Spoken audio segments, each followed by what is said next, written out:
अस्सलाम वालेकुम reader and listeners. Urdu novels library में आपका ढेर सारा वेलकम। मैं हूं हुदा माजिद और आपके लिए लेकर आई हूं ज़म हरीर बाय अमारा हुसैन की एपिसोड नंबर सेकंड। ये चैप्टर 2 स्टार्ट होने वाला है। चैप्टर 1 एक ही एपिसोड में मैंने आप लोगों को दे दिया था। चैप्टर 2 के दो पार्ट्स में डिवाइड करूंगी, ठीक है? तो चलें स्टार्ट करते हैं। उससे पहले मुझे आप लोग बताएं कि आपको नॉवल कैसा लग रहा है, फर्स्ट एपिसोड का एक्सपीरियंस आप लोगों का कैसा रहा।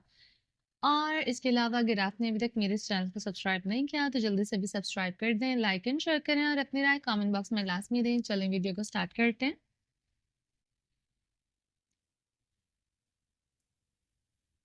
दूसरा बाब, अनोखा फरार। इसने खिड़की में देखा और फिर चाबी के सुराख से बाहर झांका। किसी को न देखकर इसने कुंडी उठा ली। एक दिन कबू शहर मास्टर पर छाए बादल अब कुछ छटने लगे थे। हवा में हनूज आवारा बूंदे कहीं न कहीं रास्ता बनाती, शहरियों के खुशबाश चेहरों पर जज्ब हो जाती। शहर में जा बजा रास्ता निकालता दरियाए एमरलैंड का पानी नरम नरम किरणों के लम्ब से शफाफ शीशे सा चमक रहा था। इसी असना में दाऊद सुल्तान सड़क पार करता भूरे जैकेट की जेबों में हाथ फंसाए छोटे से कैफे के करीब पहुंचा, जिसके काले शेड पर सफेद रंग से बड़ा बड़ा काफिता लिखा हुआ था। हवा से इसके स्याह बाल माथे पर बिखरे तो इसने इन्हें दाएं हाथ से एक तरफ किया। पास ही खड़े काले बोर्ड पर मुख्तलिफ कॉफीज, बुकलावा, क्रेडिट कार्ड वगैरह के बारे में चाक से मालूमात लिखी हुई थी। ये काले बोर्ड आजकल हर दूसरे कैफे के सामने इन्हें एस्थेटिक लुक देने के लिए खड़े किए जाते थे। दाऊद सुल्तान कैफे के बाहर पड़ी रंग बिरंगी कुर्सियों की कतार को नजरअंदाज करता शीशे के दरवाजे से अंदर दाखिल हुआ। अंदर बैठे कॉफी पीते ग्राहकों पर सरसरी से निगाह डालते इसने कैफे काउंटर पर जेब से हाथ निकालकर सफेद कागज का टुकड़ा रखा। कॉफी मशीन पर चलते बूढ़े बारिस्ता के हाथ रुके। इसने एक नजर इस दराज कद नौजवान की सुरमई आंखों में देखा, फिर काउंटर पर रखे कागजात को सर को इस बात में हरकत देकर इसने अपना काम काउंटर के पीछे दो तीन लड़कों में से एक के हवाले किया और इसे अपने पीछे चलने का इशारा करते पास ही बने राहदारी में दाखिल हो गया। कुछ कदम चलने के बाद बारिस्ता दाएं जाने बने एक दरवाजे के पास रुका और इसे अंदर छोड़ते वापस मुड़ गया।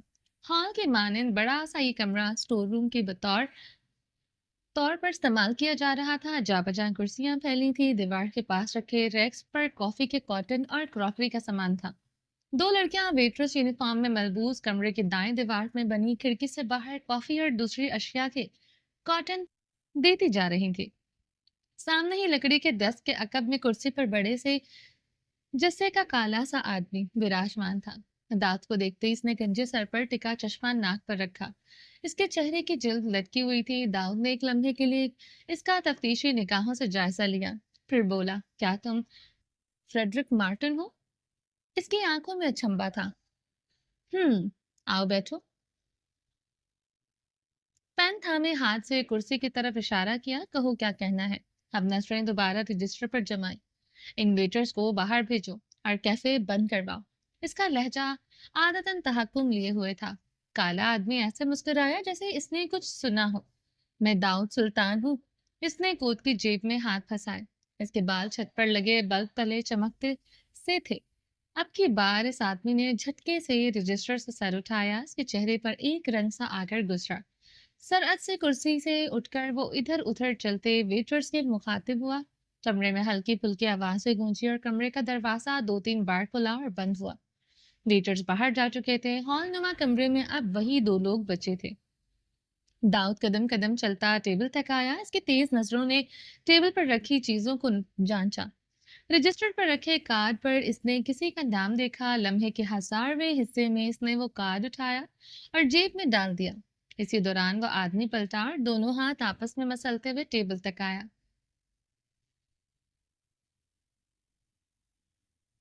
जरदादू सलाम और मुस्कुराते हुए मुसाफिर के लिए हाथ बढ़ाया। आपसे मिलकर खुशी हुई। बहुत कुछ सुना है आपके बारे में। दाऊद इसका हवा में फैला फैला हाथ नजरअंदाज करता गोया हुआ। हमें बात करनी है। वो हनूज खड़ा हुआ, जबकि वो आदमी मुसाफिर वाला हाथ पीछे करके रजिस्टर बंद करता कुर्सी के पुश से टेक लगा के सुकून से बैठा। क्यों? कोई मसला है? दाऊद ने जवाब नहीं दिया कि उकाबी नजरें खामोशी से इस शख्स को जांच रही थी। वो पहले कभी इस शख्स से नहीं मिला था, सिर्फ इसके रिकॉर्ड्स और इन पर चिस्पा इसकी तस्वीर देखी थी, जो किसी फाइल में सिपा के हेडक्वार्टर में मौजूद थी। ये आदमी इस जैसा दिखता था, लेकिन ये मार्टिन नहीं था। इसका कद इससे 2-3 इंच छोटा दिखता था और इसकी नाक चील की चोंच की मानिंद थी। तुम फ्रेडरिक मार्टिन नहीं हो? हाँ, मैं नहीं हूँ। इसने कंधे उचकाए। मार्टिन इस वक्त यहाँ नहीं है। फिर तुमने ये क्यों कहा कि तुम मार्टिन हो? दाऊद की आंखों में चुभन उतर आई थी। तुम इतने मोहतात नहीं रह सकते। वो आदमी हंसा और डेस्क की दराज से शराब की बोतल निकाली। तुम पीना चाहोगे? अब वो ग्लास में शराब उंडेल रहा था। मैं ड्रिंक नहीं करता। तुम जानते हो मैं कौन हूँ? बिल्कुल। ग्लास मुंह से लगाते इसने एक घूंट भरा और फिर लबों पर जुबान फेरी। सीक्रेट सर्विस एजेंट दाऊद सुल्तान, नेटवर्क में मौजूद सारे लोग तुम्हें जानते हैं। ग्लास से इस तरफ इशारा किया। तुम काफी मशहूर हो। तुम्हारा नाम क्या है? दाऊद ने सीने पर हाथ बांधे। चार्ल्स। मैं मार्टिन के साथ काम करता हूँ। कहते हुए इसने बोतल बंद की और वापस दराज में डाल दी। वो कब तक लौटेगा? इसने एक अहम काम है इसे एक अहम काम है मुझे। अफसोस वो नहीं आएगा। कि इसने डेस्क के ऊपर पिस्तौल वाला हाथ उठाया। तुमने देर कर दी है। दाऊद ने एक नजर पिस्तौल पर डाली। वो टीटी 33 सेमी ऑटोमेटिक थी, निहायत ही कारआमद हथियार। दाऊद पुरसुकून अंदाज में इसे देखता रहा। इसे कोई शक नहीं था कि वो पिस्तौल इस्तेमाल करेगा। वो ऑर्गेनाइजेशन में अपनी रेपुटेशन जानता था।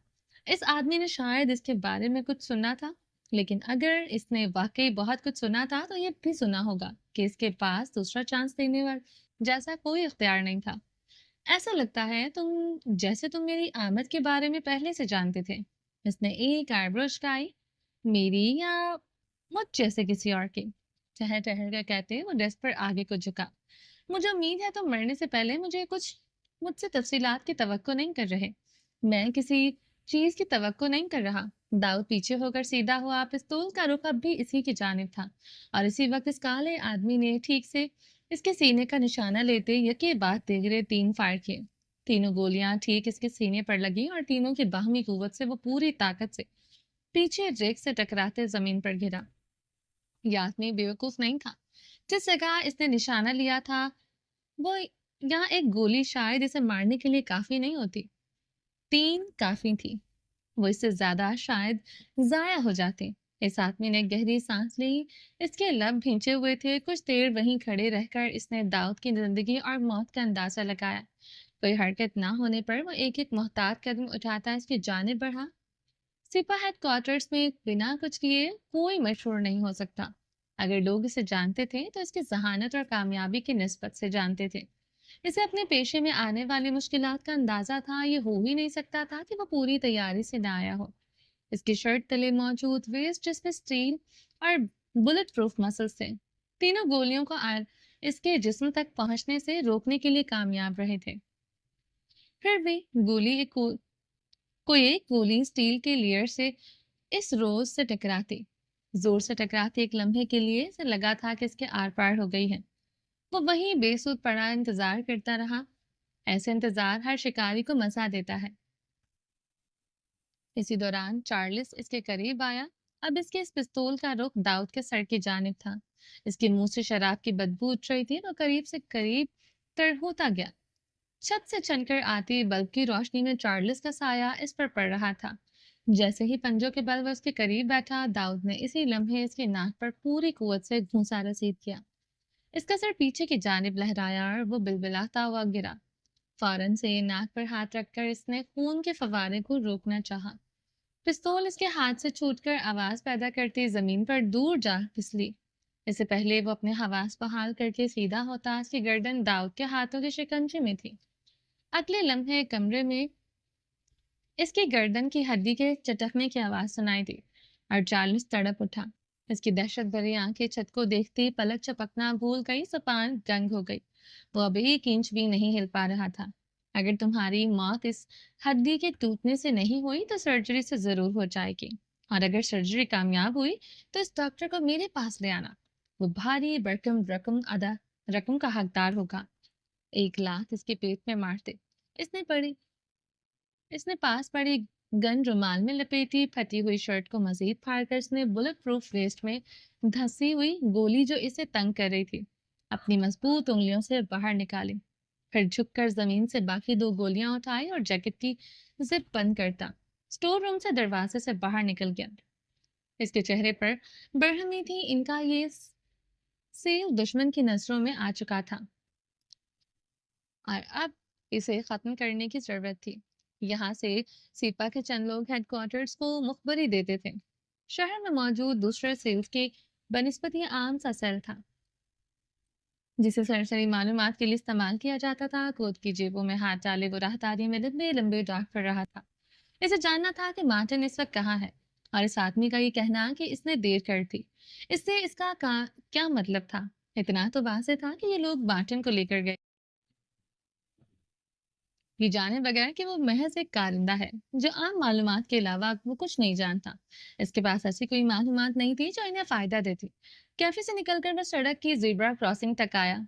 गाड़ियां सड़क इशारे पर रुक चुकी थी। इससे कुछ फासले पर मौजूद कुछ नौजवान इसी के हमरा सड़क पार कर रहे थे।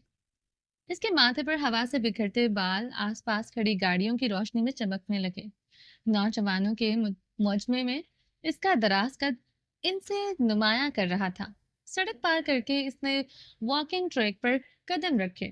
जेब में हाथ डालकर इसने सेल फोन और चाबियां निकाली। एक हाथ से फोन पर कोई नंबर मिला था, दूसरे हाथ से चाबी का बटन दबा दिया। चंद कदम की दूरी पर मौजूद स्याह कैमरे की हेडलाइट्स आवाज पैदा करती रोशन होकर बुझी।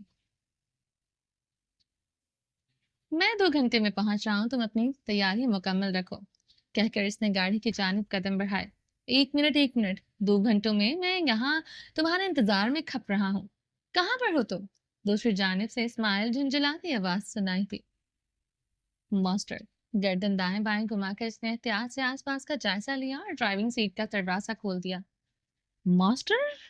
अबे यार, किस किस्म के इंसान हो तुम?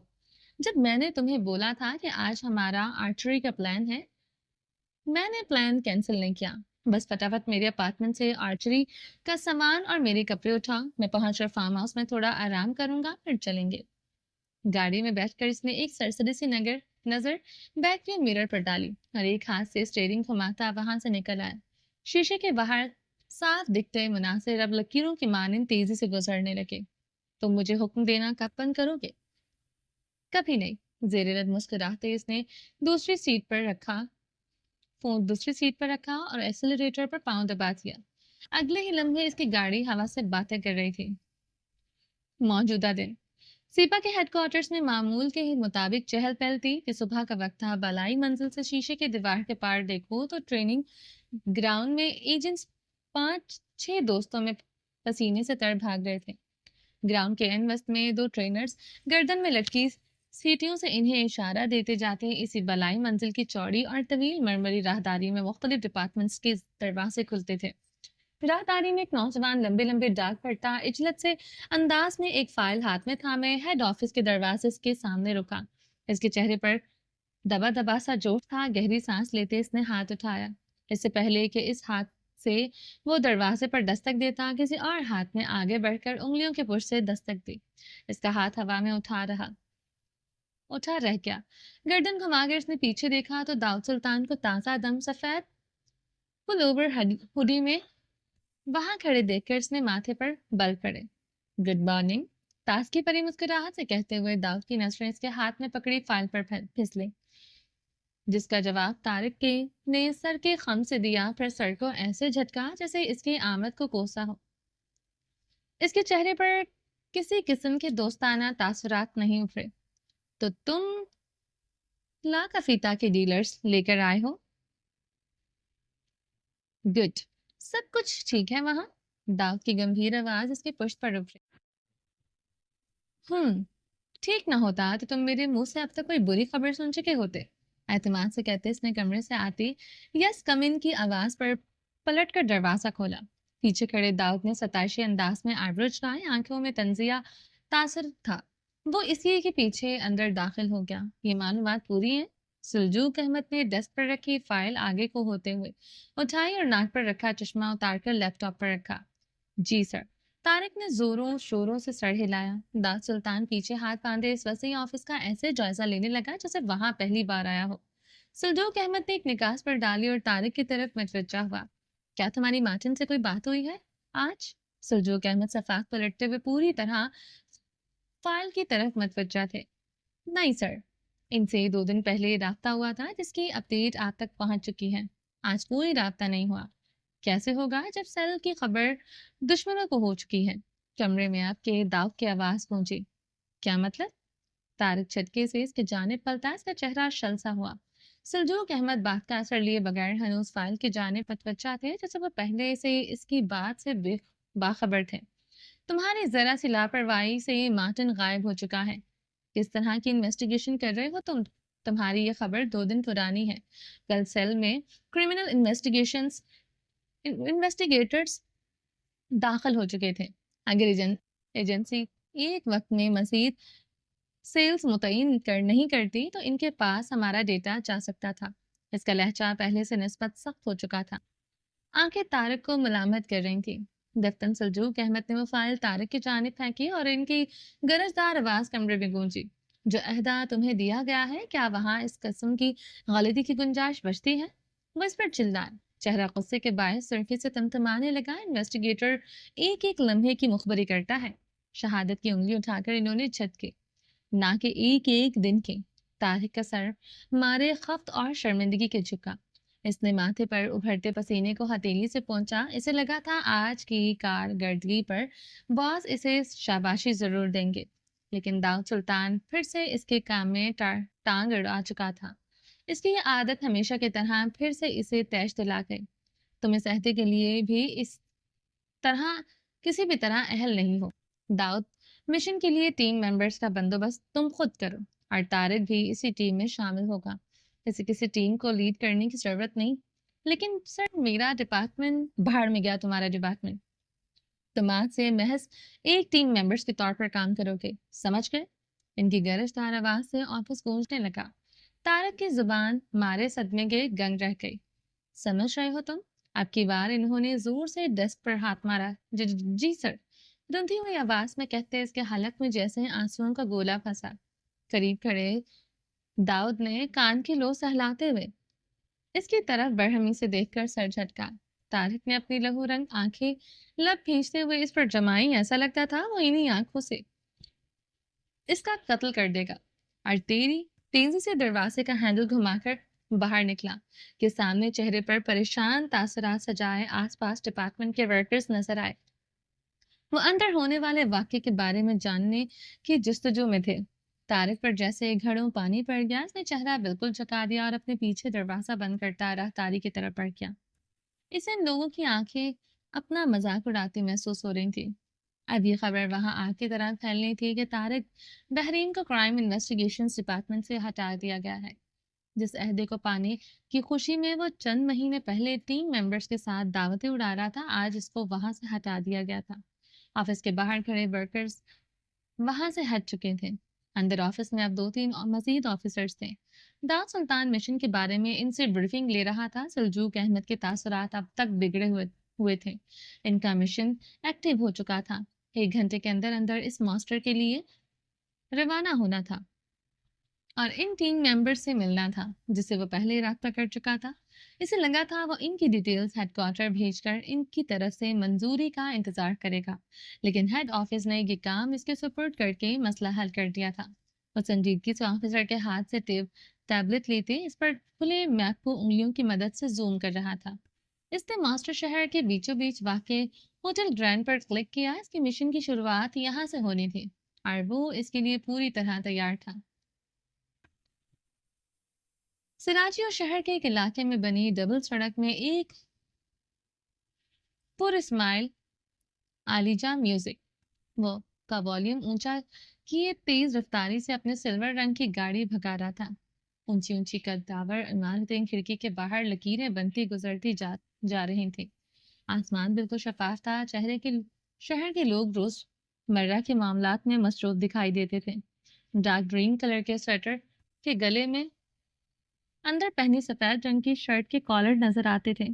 لمبے بالوں پر پونی بنائے وہ گلاس स्टैंड से कॉफी का कप उठाकर कॉफी पीता जा रहा था, दूसरे हाथ से स्टीयरिंग थामे हुए था।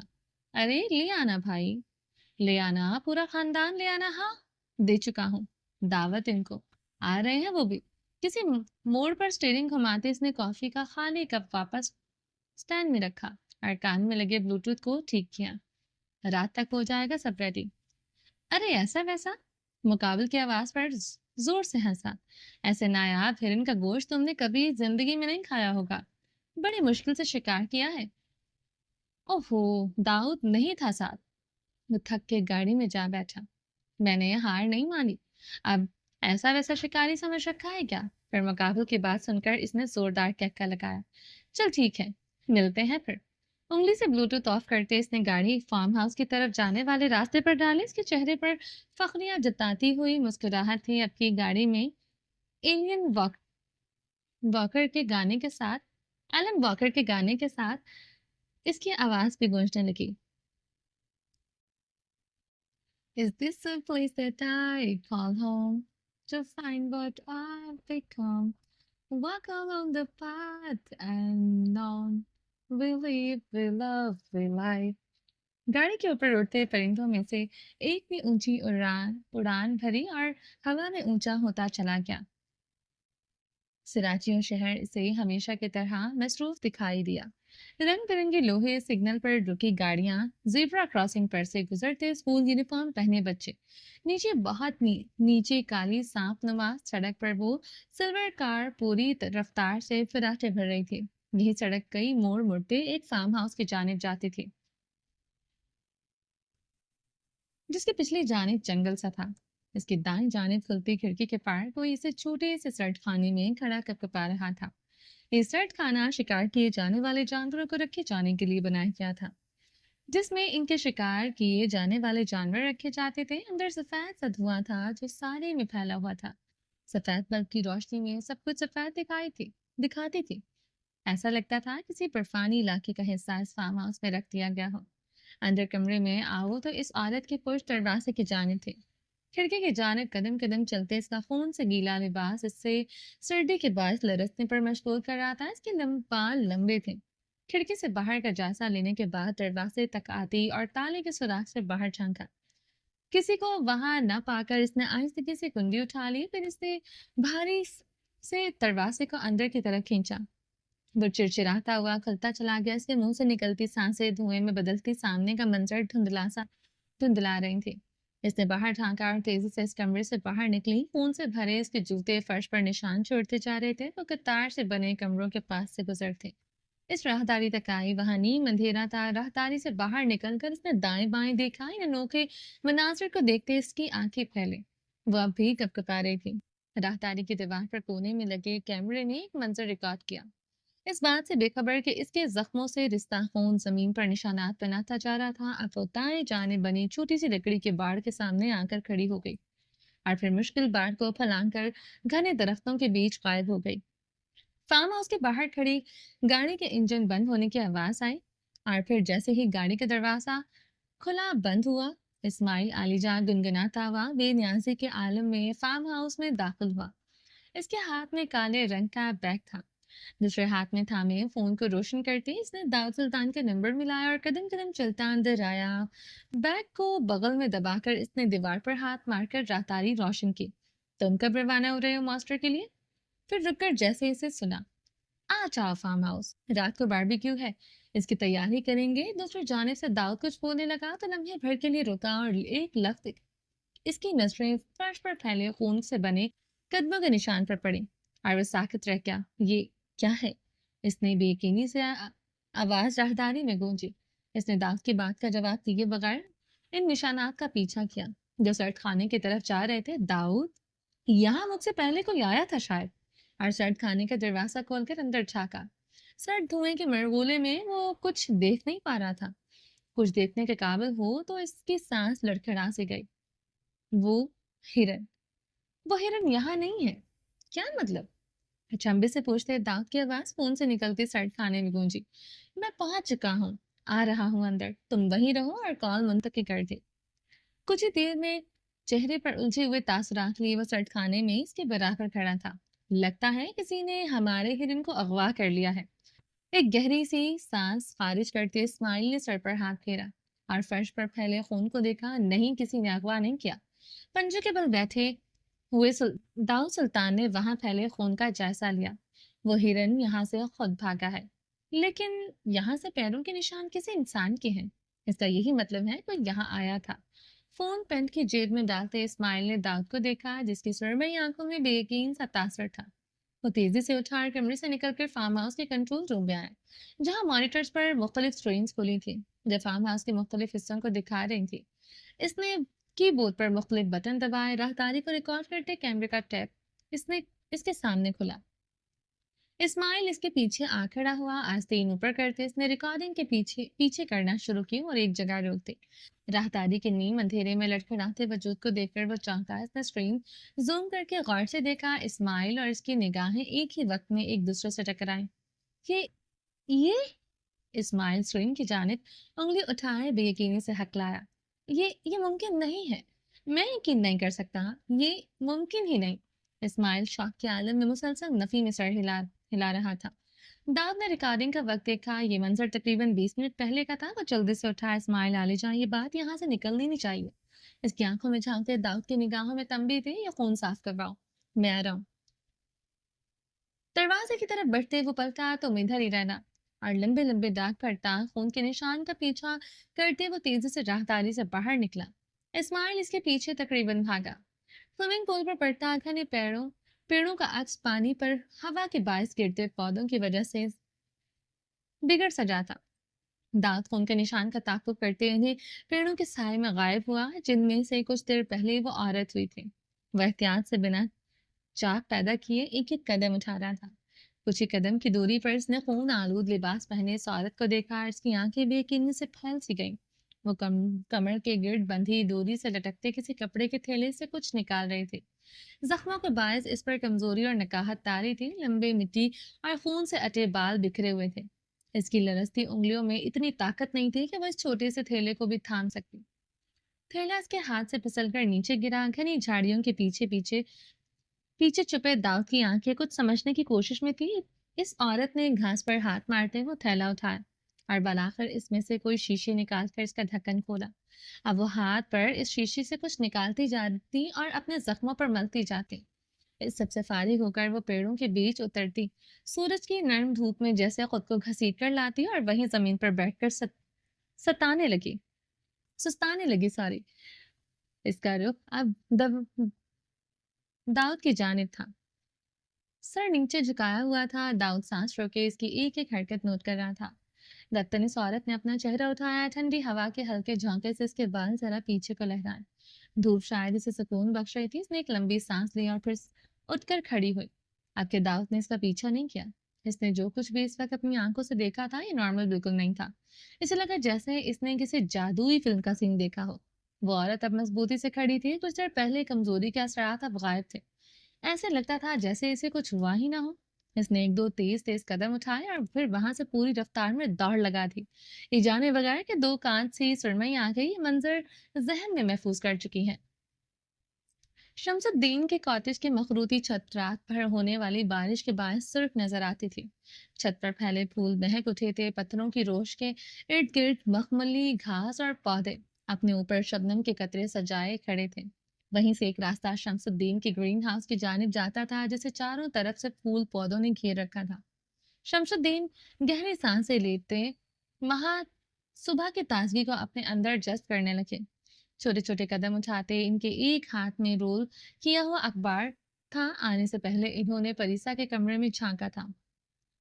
اسے وہاں نہ پا کر وہ گرین ہاؤس کی طرف آ گئے تھے۔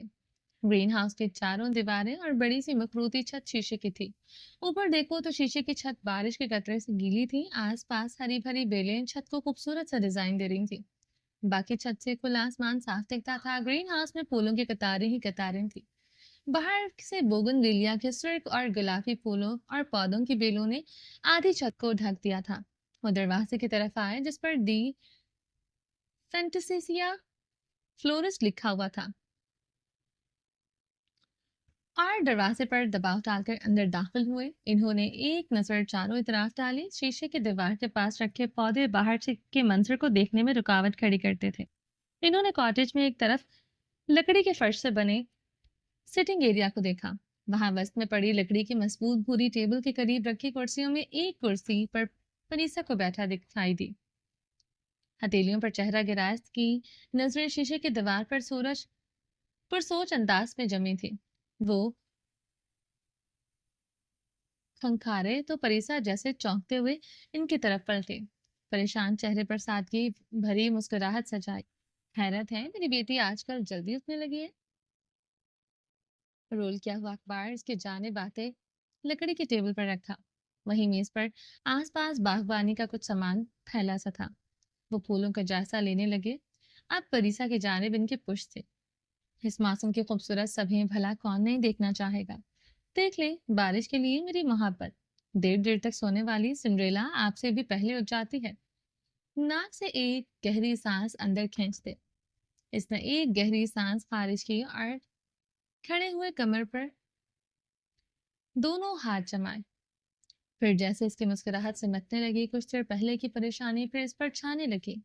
दीदा अकब से कमर के गिर्द हाथ फैलाते इनकी पीठ पर सर रखा। मेरा दिल अजीब सा हो रहा है, ऐसा लगता है कुछ बुरा होने जा रहा है। शम्सुद्दीन ने छोटी सी कैंची थाम रखी थी। इनका चश्मा नाक की नोक पर था और कोई टहनी काटते काटते आहिस्तगी से सीधे हुए। क्यों? क्या चीज तुम्हें ये सोचने पर मजबूर कर रही है? कैंची पास गमले में डालकर इन्होंने अपनी कमर से इस ठंडे से हाथ को हटाते हुए और इसकी जानिब पलटे। शहद रंग बालों का ढीला सा जोड़ा बनाए कुछ आवारा उलझी लटें इसके चेहरे के गिर्द झूल रही थी। बड़ी आंखों के पुपुटे सोकर उठने के बायस फूले हुए थे। नहीं दीदा, आपको मैंने अपने बैग के चोरी होने का बताया था ना। हाथों की उंगलियों से खेलते इसने इनकी आंखों में झांका। शम्सुद्दीन इसकी जानिब पूरी तरह मतवज्जा थे। इन्होंने नाक पर फिसलता चश्मा ठीक किया और सर इस बात में हिलाया। वह कल रात टेरेस की दीवार की देवड़ी पर रखा था। शमसुद्दीन चौंके और इसमें मेरा मेन्यू स्ट्रिप था। वो पर वो डायरी गायब थी। बैग में रखे कुछ पैसे भी वैसे के वैसे रखे हैं। हुंकार भरते इन्होंने अपना चश्मा उतारा और छत को देखते जैसे कुछ सोचने लगे। दीदा मुझे डर लग रहा है, कोई मेरा पीछा तो नहीं कर रहा। इनका बाजू हिलाते वो हल्का आसमानी रंग का ऊन का स्वेटर और नीवी ब्लू ट्राउजर में परेशानी की तस्वीर बनी खड़ी थी। अगर इसका मकसद तुम्हारा पीछा करना होता तो वो घर तक तुम्हारे पीछे आता। क्या तुमने किसी को महसूस किया यहाँ घर तक पहुंचते तक? याद करो। परीसा ने हाथ सीने पर बांधा और दूसरे हाथ से थोड़ी खुजाई। नहीं, मैंने किसी को अपना पीछा करते नहीं देखा, ना ही ब्रिज पर, ना ही घर तक, और ना ही तुम्हारे बैग से किसी ने पैसे लिए। बस डायरी गायब हुई। चोर का डायरी से क्या काम हो सकता है? एक गहरी सांस लेते वो इसके पहलू से निकलकर आहिस्तगी से कुर्सी पर बैठे। आंखें उलझन लिए हुई थी। तुम कह रही थी कि वो डायरी खुल नहीं रही थी। अब वो मेज पर रखी पत्तियां समेटने लगे। यानी तुम इसका पहला सफ़ा भी नहीं देख पाई? बिना मुड़े इन्होंने सवाल किया। वो नफी ने सर हिलाया। अगर मैं इसे जबरदस्ती खोलने की कोशिश करती तो इसके सफ़ात फट सकते थे। तभी मैंने लाइब्रेरी की बुक रिकवरी शॉप जाने का सोचा। इसी लम्हे भूख के मारे इसके पेट से गुर्र की आवाज आई। शमसुद्दीन चौंके और फिर हंसे। मैं जल्दी से नाश्ता लेकर आती हूँ, फिर यहीं पर नाश्ता करते हैं। पलटते पलटते इसने नम हवा से हिलते पौधों को देखा। दीदा उफ, ये मौसम तो देखें। इस मौसम में बुकलावा खाएंगे। फिर चौंकी। इसने ज़्यादतीस का ख्याल आया। आपके लिए मैं शुगर फ्री डोनट्स ले आऊंगी। इसने इसके कंधे पर हाथ फैलाए। वो जैसे एकदम सब कुछ भूल भाल बैठी। वो ऐसी ही थी। छोटी सी छोटी चीज इसका मूड बदल देती थी। इनके लिए इसे मनाना, किसी बात के लिए कायल करना कभी मुश्किल न रहा था। नहीं, मेरे लिए बकलावा ही लाना। देखा जाएगा शुगर को। बेनियासी से कहते इन्होंने हवा में हाथ चिल्लाया, जैसे अपनी बीमारी को दफान कहा हो। परीसा ने हंसते हुए सर झटका, जैसे मैं आपकी ये ख्वाहिश पूरी कर दूंगी। बस मैं 1 मिनट हाथ से चुटकी बजाते इस पास वाली बेकरी से ले आऊंगी। और तकरीबन भागते हुए कॉटेज का रुख किया। मेज के करीब बैठे शमसुद्दीन की मुस्कुराहट इसके जाने पर एकदम सिमटी और वो दूर जाती परिसा के पुष्प पर एक मोहतात नजर डालते हुए सरहद से उठ खड़े हुए। इनके चेहरे पर एक साया सा ठहर गया था। इन्होंने लंबे लंबे डाक पड़ते हुए ग्रीन हाउस के अंदरूनी हिस्से की जानिब का रुख किया। ये हिस्सा शीशे के बजाय गोल पत्थरों की दीवारों का बना था। दीवार पर लगे हुक में से इन्होंने चाबी उठाकर दरवाजा खोला। लकड़ी का भूरा दरवाजा चरचराता खुल गया। दीवार पर हाथ मारते इन्होंने इस छोटे से घर को रोशन किया। कभी कभार जब इनके कोई मेहमान आते तो इन्हें वो यहीं ठहराते थे। लाउंज में रखे दो तीन पुराने सोफों और दीवार में बने आतिशदान के पास से गुजरते वो वहीं दीवार के पास रखी भूरी पुरानी लकड़ी की अलमारी तक आए। इस अलमारी में पुराना अलमारियों वाले लॉक के बजाय पासवर्ड ब्लॉक किया गया था। अलमारी पर जहाँ बजहाँ मौजूद निशानात से अंदाजा लगाया जा सकता था कि पिछले ताले को तोड़कर ये लॉक बाद में लगाया गया है। इन्होंने जल्दी जल्दी 4-5 बटन दबाए और अलमारी के दोनों पट खोले। इसके माथे पर पसीने की बूंदें सफेद बल्ब की रोशनी में चमकने लगी। झुर्रियों ज़दा हाथों में लर्जिश थी। एक अनजाने खौफ की लर्जिश। उन्होंने अलमारी की एक दराज खोली और इसमें से एक पुरानी किताब निकाली। एक हाथ से किताब थामे दूसरे हाथ से इन्होंने इस पर पतली सी गिर्द की तह झाड़ी। आंखों में पानी भरने लगा। मासी के किसी लम्हे ने इन्हें अपनी लपेट में लिया। एक लफ्ज सीने के बाएं जानिब दर्द सा उठा। इन्होंने फौरन अपना सीना मसला और दो तीन गहरी सांसें ली। एक सोगवार से एहसास ने माहौल को बोझिल कर दिया। बाहर लकड़ी के बाड़ वाला दरवाजा बंद हुआ तो इन्होंने उजलत में अलमारी बंद की और किताब हाथ में थामे गेस्ट हाउस से निकलकर दरवाजा बंद करके चाबियां वहीं लटकाई। ठंडी हवा का झोंका फूलों की महक लिए इनसे टकरा गया था। वो ग्रीन हाउस में रखी मेज तक आए और पंजों के बल बैठकर मेज की मोटी लकड़ी में बनी जड़ दर्ज में किताब रखी। खड़े होकर या कुर्सी पर बैठ जाने पर ये दर्ज नहीं दुखती थी। किताब रख इन्होंने बात हाथ झाड़े और इसी कुर्सी पर आ बैठे जहां कुछ देर पहले बैठे थे। ग्रीन हाउस के शीशे की छत पर मोटी मोटी बूंदे गिरने की आवाज माहौल में गूंजने लगी थी। अंदर ही कुछ चिड़ियां चहचहाती इधर उधर उड़ रही थी। ग्रीन हाउस का दरवाजा हम वक्त खुला रहता था। एक दीवार में बड़ी सी खिड़की थी जिसके पास अंदर से मार्बल की स्लीव लगाई गई थी जो काउंटर के तौर पर इस्तेमाल होती थी। फूल पौधे खरीदने वाले कस्टमर्स को इसी खिड़की से संभाला जाता था। खिड़की इतनी चौड़ी थी कि 5-6 लोग एक साथ वहां खुलकर खड़े हो सकते थे। शमसुद्दीन शॉप के काउंटर के पास आए। डोरी खींचकर ब्लाइंडर ऊपर चढ़ाए और खिड़की के दोनों पट खोल दिए। कस्टमर्स की आमद का वक्त था। दफ्तन इनकी नजर खिड़की से इस पार ट्रे थामे ग्रीन हाउस की तरफ आती परिसा पर पड़ी। इन्होंने जल्दी से चेहरे पर छाई परेशानी को मुस्कुराते हुए गायब किया। परिसा के हाथ में इनका फोन था जो मुसलसल बज रहा था। वो दरवाजे तक आए और इससे ट्रे थामी। वाह, बड़ी अच्छी खुशबू आ रही है। दीदा आपकी कॉल आ रही थी। वो ट्रे मेज पर रख रहे थे। परिसा ने फोन इनको दिया और अब मेज पर प्लेटें सजाने लगी। शमसुद्दीन ने कॉल यस की। जी जी, मैं वही बात कर रहा हूँ। तो कब तक लेकर आने वाले हो कॉटेज के कागजात? इन्होंने परिसा को देखा जो चेहरा इनकी तरफ मोड़े इनके आने का इंतजार में थी। वो मुस्कुरा रही थी। इन्होंने लब खींचे और फोन थामे परिसा से कुछ कदम दूर चले आए। तुम जानते हो ना, तुम्हारा रिकॉर्ड पूरे सबूत के साथ मेरे पास महफूज पड़ा है, तो देर मत करना। और फोन बंद हो गया। शमसुद्दीन के इर्द गिर्द की दुनिया जैसे स्लो मोशन में हरकत करने लगी। इनके चेहरे से खून निचड़ चुका था। इनका सर चकराने लगा। वो गिरने ही लगे थे कि परिसा ने सरहद से लपक कर इनका पासो थामा। दीदा, आप ठीक नहीं लगते। इनके सुर्ख होते चेहरे को तकते वो इन्हीं कुर्सी तक लेकर आई थी। ट्रे में रखे जग से इन्हें पानी का गिलास दिया जिसे इनके लरसते हाथों ने थामा। वो इसके लम्हे भर में परेशान हो जाने वाले चेहरे को तक रहे थे। किस्मत इन्हें किस मोड़ पर ले आई थी। लगता था जैसे बुरे हालात ने अपना रुख इनकी जानिब मोड़ दिया था। फरीसा इन्हें थामे कॉटेज का करने लगी। खूबसूरत मौसम पल में उदासी फैलाने लगा था। शमसुद्दीन के रिहाइश का के बाहर ठीक सामने कनान शमसुद्दीन का छोटा सा घर था जहां दरियार यास दरियार और यास्मीन कनान रहते थे। बूंदाबांदी अब रुक चुकी थी। मौसम कभी अबर आलूद होता और कभी बादल छट जाते। मौसम की ये आंख मचोली शहर में सर्द लहर बढ़ा चुकी थी। इसी असना में सफेद और स्याह रंग की चमचमाती कारें ठीक यास्मीन कनान के घर के गेट के पास रुकी थी। आस पास के घरों की बालकनियों में इक्का दुक्का लोग जो मौसम का मजा ले रहे थे इस जानिब मतवज्जा हुए। इनकी आंखों में मरऊबियत उतर आई थी। गाड़ियों से यूनिफॉर्म पहने शोफर निकले और मुस्तैदी से पैसेंजर सीटों का दरवाज़ा खोलने लगे। दरवाज़ा खोलते ही अगली गाड़ी से एक मर्द औरत बाहर आए, जबकि पिछली गाड़ी से एक खुश शक्ल सा नौजवान निकला। तीनों के मलबूसात इनकी माली हैसियत का मुंह बोलता सबूत है। शोफर गाड़ी के सामने मुस्तैद खड़े इनके अंदर जाने का इंतजार करने लगा। वो तीनों इस खूबसूरत मोहल्ले का तायराना जायजा लेते एक दूसरे से मुस्कुराकर कुछ कहने लगे। फरजीन मुराद ने अपना पैरों तक आता लिबास हाथों से पकड़कर थोड़ा ऊंचा किया हुआ था। मुबादा वो गीली जमीन से लगकर गंदा ना हो जाए। फिर पीछे पलटी और रुकी। इसकी नजरें अपने शौहर मुराद बेसल की जानिब थी, जो कोट सूट पहने आहिस्ता आहिस्ता कदम उठा रहे थे। वो अपने हमराह चलते नौजवान से शमसुद्दीन की कॉटेज की तरफ हाथ उठाए कुछ कह रहे थे। इमरान की बात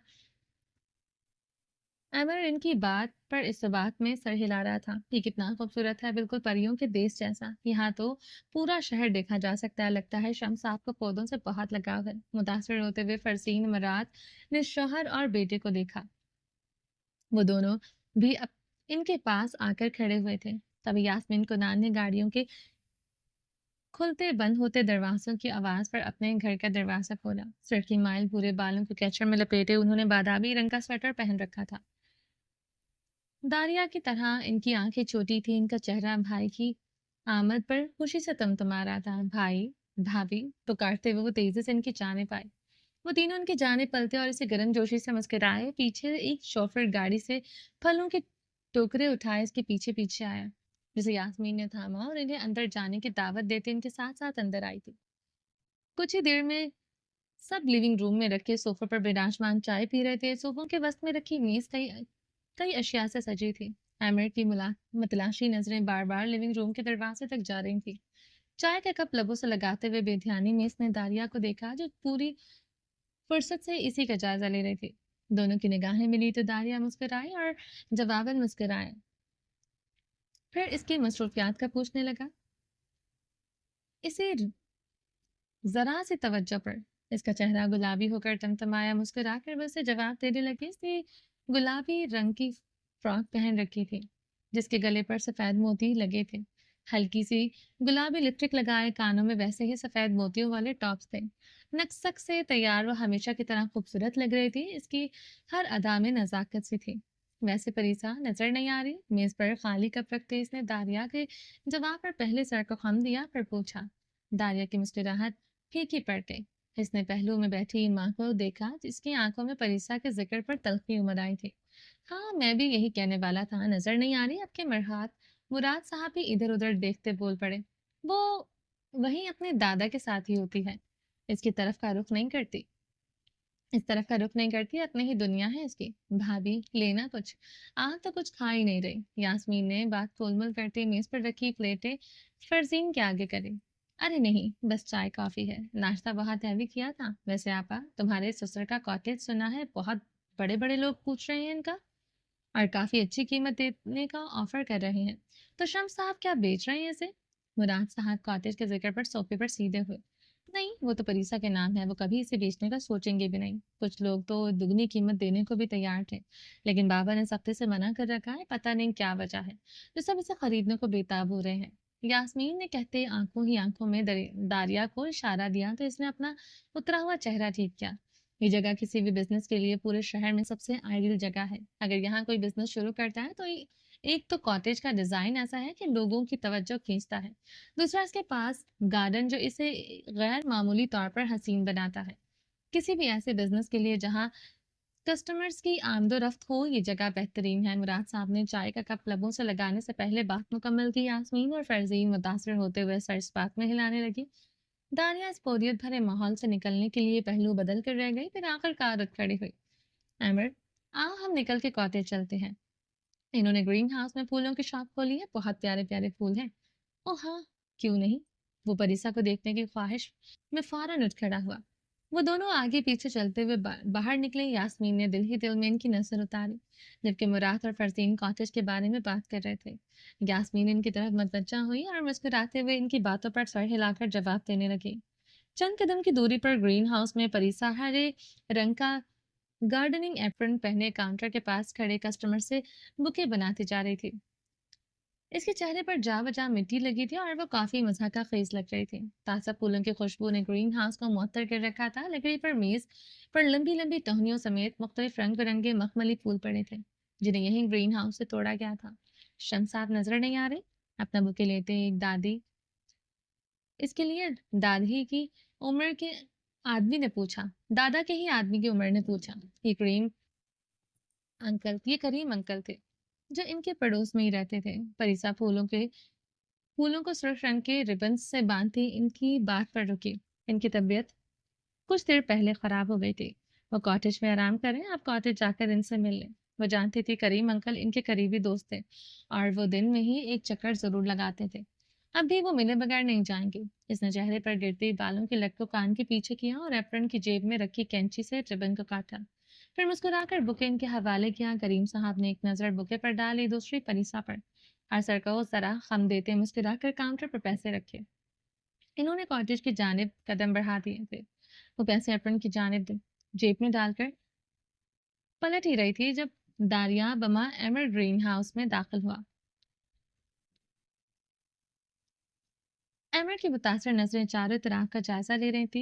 हेलो परीसा, दारिया की खनकती आवाज पर इसने दोनों को देखा और एप्रन पर हाथ झाड़ते तेजी से इनकी जानिब आए। हाय, खुश आमदीद। एमर की निगाहें इसके चेहरे पर रुकी। परीसा ने दारिया के चेहरे से नजरें हटाकर इसकी तरफ देखा तो वो छिटकी। इसके चेहरे के तासुरात ने इसे ताज्जुब में डाला। इसकी आंखों में अपने लिए पसंदीदगी वो साफ महसूस कर गई थी। मुझे मालूम होता कि आप लोग सुबह आएंगे तो मैं जरूर घर आती। आए बैठे, जल्दी जल्दी इनके लिए मेज के करीब से कुर्सियां खींची। फिर पलटकर सरअत से शॉप काउंटर की खिड़की के करीब आई। अभी तक आने वाले सारे कस्टमर्स वो निपटा चुकी थी। पेट पर एमर की नजरें महसूस करते इसने लब खींच लिए। खिड़की के पट बंद करके इन्हें खिड़की के पट बंद करके इसने खिड़की के वस्त में लटकते शॉप ओपन वाले कार्ड को उल्टा किया। शीशे के इस बार कुछ कदम दूर से आते गाहक शॉप क्लोज्ड के कार्ड को देख कर रुके। इसने मासूद खाना नजर में मुस्कुराकर हाथ हिला दिया। वो इस बात में सर हिलाते जैसे समझ से वहीं से पलट गए थे। आपके वर्किंग हाउस हमारी वजह से डिस्टर्ब हो रहे हैं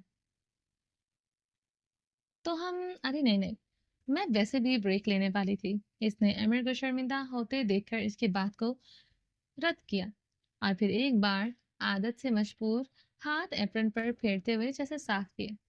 दालिया मेज पर पड़ी टहनियों में से एक को उठाकर जैसे खेलने लगी और इधर उधर का जायजा लेने लगी। आपके ऑस्ट्रेलिया से आने का सुना था मैंने। कैसे रहे आपके दिन? फरीसा का लहजा नॉर्मल था, जैसे किसी भी मेहमान से बात करते वक्त लोगों का होता है। अमर से इसकी बहुत ही कम मुलाकात होती थी। यहाँ अक्सर मुराद साहब और फरसीन ही आते जाते थे। वो ये भी जानती थी कि दाविया इसे पसंद करती है। अब अमर की नजरों को महसूस करते अपना आप मुजरिम सा लगने लगा।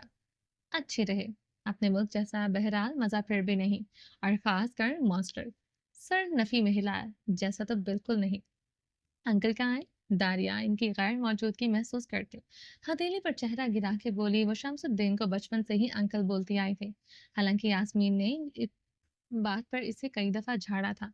तभी बाहर से आती मिली जुली आवाजों पर तीनों ने दरवाजे की जानिब देखा। शमसुद्दीन, मुराद साहब, इनकी अहलिया और यास्मीन के हमरा अंदर दाखिल हो रहे थे। फरीसा एकदम उठी। अभी कुछ देर पहले दादा की तबीयत ने इसे काफी परेशान कर दिया था। फोन पर बात करने के बाद वो निढाल से कुर्सी पर गिरे थे। इसे मालूम था कि वो इससे कुछ छुपाए हुए हैं, कोई बात इन्हें अंदर ही अंदर परेशान की हुई थी। लेकिन अभी वो यहाँ खड़े थे। इनका चेहरा इस वक्त सरसों के फूल की मानिंद जर्द था। इसका दिल जैसे किसी ने मुट्ठी में भींचा। फरीसा के हलक में गिल्टी से उभरी। वो इसकी हिदायत को नजरअंदाज क्यों कर गए थे, ये जानते हुए भी कि इस पर क्या गुजरती थी। जब वो बीमार होते थे, इसने पहले इनके साथ आने वाले नफूस को फीकी से मुस्कुराहट के साथ खुशामदीद कहा। मुराद बेसिल की अमीक नजरें चारों तरफ का किसी चालाक लोमड़ी की तरह जांच रही थी। वाह, जस्ट अमेजिंग। परजीन का हाथ सताइश से मुंह तक गया। वो फौरन फोन निकालकर तस्वीर लेने लगी। दादा की तबीयत खराब थी, आपको आराम करना था। वो फिक्र भरी खफगी से इनके करीब आकर बोली तो यास्मीन एकदम इनकी जानिब मतवज्जा हुई, रस्मन इनका हाल हवाल पूछ डाला। शम्स साहब ख्याल रखें अपना, पिछली बार भी हम आए थे तो आपकी तबीयत नासाज थी, देखें आपकी पोती कितनी परेशान लग रही है। मुराद साहब की आंखें कुछ जताती कुछ खबरदार करती इन पर जमी। इनकी आंखों में बावर करते इशारे शमसुद्दीन समझ नहीं पाए थे। इन्होंने चेहरे पर किसी किस्म का तासुर उभरने से रोका और सख्ती से मुठियां भींच डाली, फिर कुछ संभले। मैं बिल्कुल फिट हूँ, बस परिसा बहुत जल्द परेशान हो जाती है। इन्होंने परिसा के कंधे पर हाथ फैलाए से मोहब्बत से अपने साथ लगाया। अकब में कुर्सी से उठी दारिया ने इस मोहब्बत के मुजाहरे पर मुंह ही मुंह में कुछ बड़बड़ाते आंखें घुमाई और अपने सुनहरी बाल चरकते एक उकताहट भरी सांस ली। आज हम सब मिलकर ग्रीन हाउस में खाना खाएंगे। शम्स साहब, क्या कहते हैं आप? चलिए जी, बाकी का नेक्स्ट एपिसोड में कंटिन्यू करेंगे। उम्मीद है आपको ये एपिसोड पसंद आई होगी। चैनल को सब्सक्राइब नहीं किया तो जल्दी से भी सब्सक्राइब कर दें, लाइक एंड शेयर करें और अपनी राय कमेंट बॉक्स में लास्ट में अपना ढेर सारा ख्याल रखिएगा, दुआ में याद रखिएगा। मिलते हैं नेक्स्ट एपिसोड के साथ, तब तक के लिए अल्लाह हाफिज।